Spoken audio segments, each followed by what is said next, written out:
Hindi, sa totoo lang makakauwi siya ng nakagarapon. Grabe kayo, sir. Grabe kayo, sir. Grabe naman kayo, sir. Grabe yung galit nyo, eh.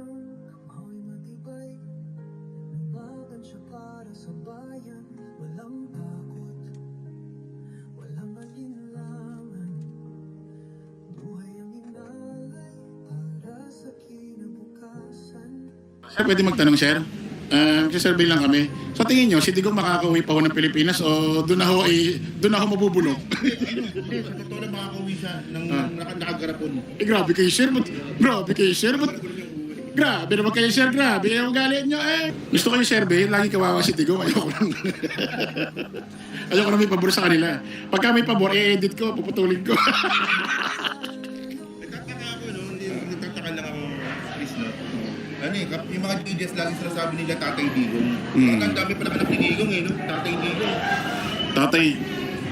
Tatay ka. Ano ba yun na ano? Iniwit pa yung mga nanay ninyo ni No, tatay Tatay kayo ng Tatay Digong. Kasi hindi nga kakilala nun. But this I can assure you, my presidency will take care of you. Wala kayong dapat alalanan.